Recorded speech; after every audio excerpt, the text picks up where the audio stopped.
واعف عنا واغفر لنا وارحمنا أنت مولانا فانصرنا على القوم الكافرين. وختم القرآن وتمت كلمة ربك صدقا وعدلا لا مبدل لكلماته وهو السميع العليم. صدق الله العلي العظيم وصدق رسوله النبي الكريم ونحن على ذلك من الشاهدين والشاكرين والحمد لله رب العالمين.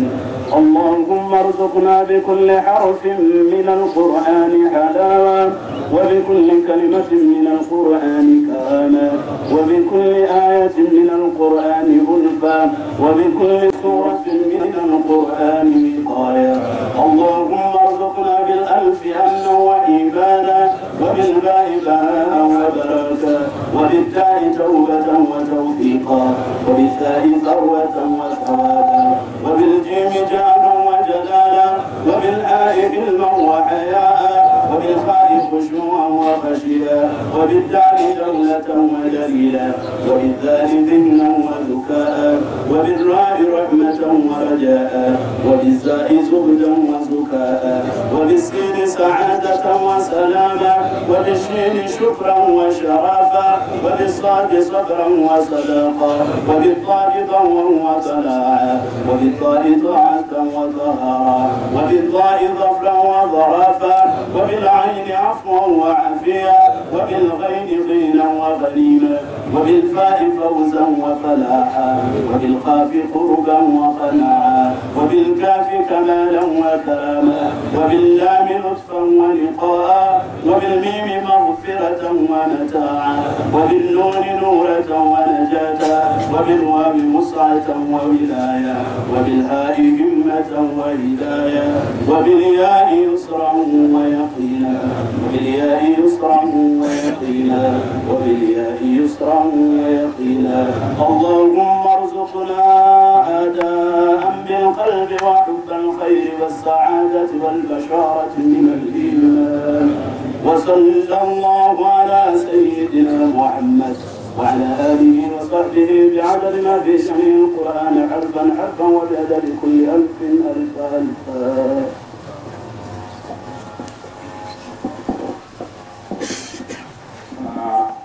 Alhaji Sheikh Nuruddin, sasa ni wakati wa kuwasilisha maombi yetu. Kazi hii italetwa kwetu na al-Allama kadhi wa mkoa wa Kigoma Alhaji Sheikh Idrisa bin Sheikh Abdul Muhsin Kitumba. Uko radhi yeye atuwasilishia? Naam, Sheikh falyatafadhal mashkur. الحمد لله رب العالمين والصلاة والسلام على رسول الله صلى الله عليه وسلم. اللهم اصل ثواب ما قرأناه من القرآن العظيم هادية نازلة إلى الشيخ توفيق إبراهيم نبيل. اللهم اغفر له وارحمه واسكنه في الجنة، فإن كان محسن فزد في إحسانه، فإن كان مسيئا فتجاوز عنه ولقيه برحمتك يا أرحم الراحمين. اللهم تقبل منا إنك أنت السميع العليم، تب علينا يا مولانا إنك أنت التواب الرحيم. اللهم اغفر للمؤمنين والمؤمنات والمسلمين والمسلمات الأحياء منهم والأموات. اللهم ثبت قلوبنا في دينك ولا تموتن إلا ونحن من المسلمين. اللهم اغفر لنا وارحمنا والجميع المسلمين والمسلمات. اللهم ربنا آتنا في الدنيا حسنة وفي الآخرة حسنة وقنا عذاب النار وعذاب الدين وعذاب القبر وعذاب الفقر، وارزقنا نظر إلى وجهك الكريم برحمتك يا أرحم الراحمين. وصل اللهم على سيدنا محمد وعلى آله وصحبه وسلم والحمد لله رب العالمين. Naam, shukran. Tunamwomba Mwenyezi Mungu Subhanahu wa Ta'ala atukubalie maombi yetu. Allahumma amin. Lakini orodha yetu ya ukamilisho ni ndefu mno. Mniridhie niifinye kidogo kulingana na muda. Alikuwa ni kiongozi wetu mkuu wa kidini mkoa huu wa Kigoma. Hilo halina wasiwasi. Sasa katika ukamilisho wetu wa leo, familia inafahamu uwepo wa hawa wafuatao. Kwanza kabisa inafahamu uwepo wa kaimu shehe wa mkoa, lakini pia inafahamu uwepo wa mwenyekiti wa mkoa wa Kigoma. Nikizungumza hivyo nina maana kaimu shehe wa mkoa wa Baraza Kuu la Waislamu wa Tanzania BAKWATA. Nikizungumza mwenyekiti nina maana mwenyekiti wa mkoa wa Baraza la Waislamu wa Tanzania BAKWATA.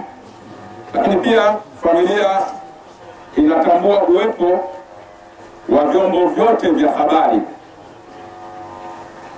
Lakini pia familia inatambua uwepo wa viongozi wote wa kidini na wale wa serikali na viongozi wote wa kisiasa. Lakini pia familia inatambua uwepo wa mashehe wote wa wilaya zote zinazounga mkoa huu wa Kigoma. Lakini pia familia inatambua uwepo wa Waislamu wote na wale ambao si Waislamu ndani ya mkoa wa Kigoma na nje ya mkoa wa Kigoma. Nafikiri utambulisho umefika vizuri. Baada ya hilo twende kwenye wasifu. Kinachofuatia sasa ni wasifu ambao utaletwa kwetu na Sheikh Yasin Kabunguru. Huyu ni katibu wa BAKWATA wilaya ya Kigoma vijijini. Yeye ndio atakuja kutusomea wasifu wa almarhum Sheikh Tawfik ibn Ibrahim Malilo. Rahmatullahi wa barakatuh. Alhamdulillahi rabbil alamin. والعاقبة للمتقين ولا عدوان إلا على الظالمين. اللهم صل وسلم وبارك على سيدنا محمد وعلى آله وأصحابه أجمعين وبعد. بسم الله الرحمن الرحيم. Baraza Kuu la Waislamu wa Tanzania BAKWATA, assalamu alaikum wa rahmatullahi wa barakatuh. Leo tarehe 10 mwezi wa 6 2017 muafaka na tarehe 15 Ramadhan 1438. Wasifu wa marhumu shekhi wetu wa mkoa, ulama wa taifa, na ambaye pia alishika nafasi ya kukaimu mufti wa muda. Ndugu zangu Waislamu na waumini na viongozi wenzangu, shekhe huyu amezaliwa mwaka au tarehe 1 mwezi wa 2 1942. Na huyu shekhe wetu huyu na mtukufu wetu amesoma kuanzia mwaka 1955 hadi mwaka 1959. Kwa maana hiyo mpaka anafariki alikuwa ana miaka 75. Ukweli. Shekhe huyu amesomesha Qur'ani na tafsiri yake, fiqhi, sira, lugha kuanzia mwaka 1961 mpaka alipopata maradhi haya 2011. Sallu ala nabii. Shekhe huyu ameshika madaraka ya ushekhe wa mkoa kuanzia mwaka 1979 hadi leo anatuaga, nasi pia tunamuaga. Pia ulama wa taifa, na alikuwa mufti amekaimu kwa wakati wake huo. 5. Kazi yake ya uongozi, alikuwa akipenda kutenda kuliko kusema, na alikuwa hapendi kusema bila kutenda. 6. Katika uongozi wake alipenda ushirikiano na kubuni maendeleo mbalimbali, na katika maendeleo ya Uislamu alikuwa wazi, hakuna lolificha. 7. Katika uongozi wake amefanya ziara au tablighi katika mkoa mzima ndani ya misikiti zaidi ya 600 iliyoko katika wilaya zote na katika mkoa mzima. 8. Katika maendeleo ya Uislamu amehamasisha ujenzi wa misikiti kutoka misikiti ya zamani na kujenga misikiti ya kisasa pamoja na madrasa za kisasa. Sallallahu alaihi wasallam. Mufti huyo, kiongozi wetu huyu, alihamasisha umoja wa Kiislamu, alihamasisha misikiti, vijiji, kata, wilaya kuomba ardhi serikalini, akitahadharisha uzembe huo usifanyike. 10. Baada ya kupata ardhi katika wilaya zote, alitoa maelekezo ya kuanzisha ujenzi wa shule za sekondari katika wilaya Kasulo, Kibondo, Kigoma vijijini na Kigoma mjini. 11. Katika kusimamia yeye mwenyewe na kushiriki kutoa sadaka na kufanya kazi yeye mwenyewe kwa mikono yake, na mafanikio yameonekana mbele ya macho ya waumini. Sekondari ya Kasulo imekamilika na sekondari ya Kibondo imekamilika, na zote zinafanya kazi, pamoja na Jihadi Secondary School zilizokuwa bado ni sekondari za Kigoma vijijini, ambaye ni Taufiki Ngungwe Buhingu, Udaidi Mahembe na Siraju Kidabo Secondary School. Sallallahu alaihi wasallam. 12. Katika kusimamia maendeleo elimu alikuwa na elimu ambayo elimu hiyo ilimsaidia. Ushauri aliupokea juu na chini kwa ushauri wenye manufaa. Upole ulimkurubisha kuwa karibu na watu, na pia ubashashi na ukarimu ulimfanya akubalike kuliko kiongozi yoyote katika mkoa huu. Sallallahu alaihi wasallam. Hitimisho. Kutokana na sifa nzuri za shekhe huyu na tabia zake nzuri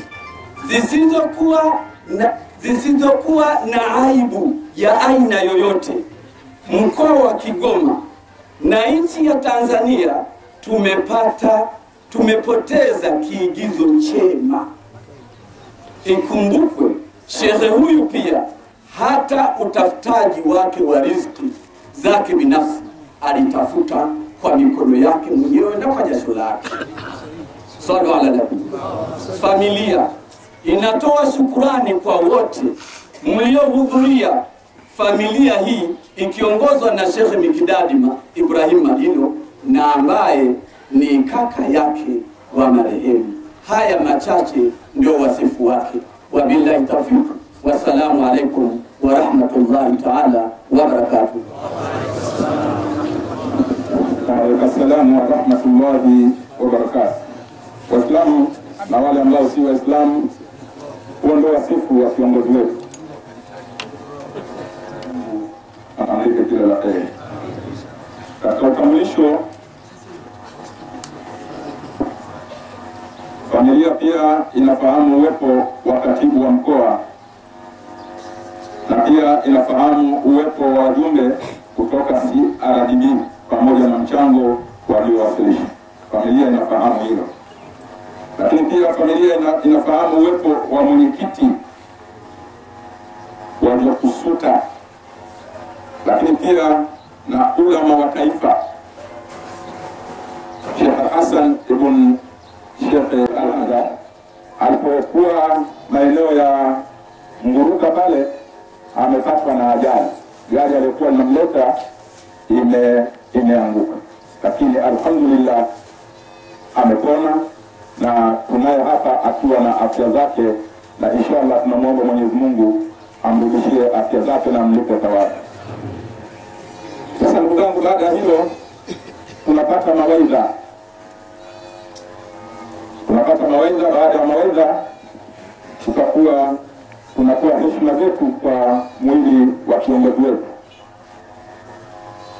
Familia imemteua Al-Habibi Sheikh Uwais ili awe mwaidhi wa siku ya leo, na mimi bila ajizi kwa heshima na taadhima nimkaribishe ili aje kutuletea maneno ya Mwenyezi Mungu na maneno ya Mtume Muhammad sallallahu alaihi wasallam. Sheikh Uwais falyatafadhal mashkura.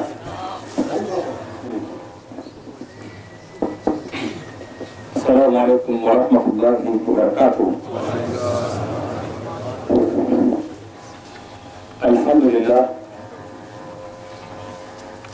Alhamdulillah awwalu bila ibtidai wal akhiru bila intihai, muttasifu bi kulli kamali wa munazzahu an kulli naqsi. La ilaha illa huwa ar-rahmanur rahim.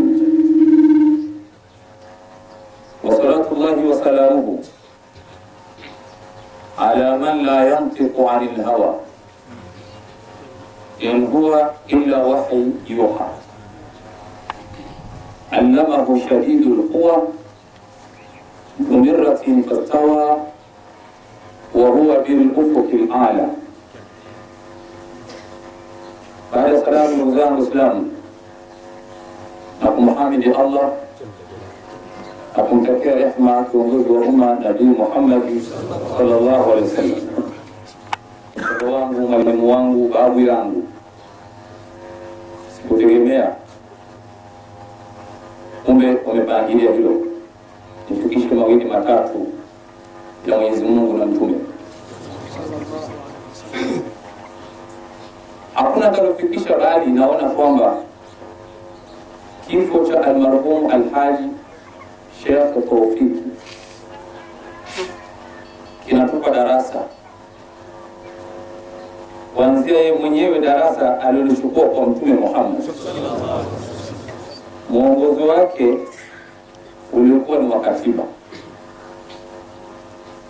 na ukimtizama Nabii Muhammad hakuanza kuongoza Uislamu isipokuwa baada ya kupewa katiba, na hilo ndio lilimfanya Sheikh Tawfiki afuzu. Alimwingia Mtume kwa sababu alipewa katiba, akaifuata ile katiba. Mwenyezi Mungu anamleta Mtume Nabii Muhammad, mara ya kwanza kabisa anampa utume, lakini katiba ya kwanza alimpa elimu. Akamwambia ikra bismi rabbika alladhi khalaq. Alimpa kwanza elimu. Baada ya kutokewa na mengi pale yamemshtua, kwa maana Nabii Muhammad alishtuka kwa sababu ni mara ya kwanza kumuona Jibril alayhi salatu wasalam, jinsi alivyo, namna yake ilivyo, ikamshtua. Ikajikuta anakimbia nyumbani na kulalamika afunikwe na shuka. Lakini tayari ameshajazwa elimu. Baada ya kujazwa elimu sasa anahangaika, kashapumzika, katulia. Mwenyezi Mungu sasa anamletea katiba. Ili awe mtume sasa lazima apate katiba. Na hili ni fundisho kwetu, kwa Waislamu wote, viongozi wote, kwamba kama tukifuata Mtume aliyopewa katiba na tukaongoza kwa katiba tutafuzu. Nabii akaletewa katiba. Baada ya kuletewa utaratibu wa elimu, sasa anapewa katiba ya vitu 6 kwanza. Wengine wanasema ilishuka sura Muzammil, baadaye ndio kaja Mudaththir. Sasa ilipokuja Mudaththir inaleta katiba ya vitu 6. Na ndivyo naweza nikapita nikaona kwamba almarhum Sheikh kapita kwenye katiba hiyo. Allah anamwambia Mtume, ya ayyuhal mudaththir. Pamoja na kwamba aya ilikuwa itajike sema ya ayyuhal mutadaththir, lakini hudhifat ta'ul. Badala ya kusema ya ayyuhal mutadaththir, ya ayyuhal mudaththir. Kum, anaambia kwanza, ewe mwenye kujifunika mashuka. Kum fa'andir, katiba ya kwanza, simama ukufisha. Hata hii kazi, hii katiba Sheikh wa mkoa ameifanya sana.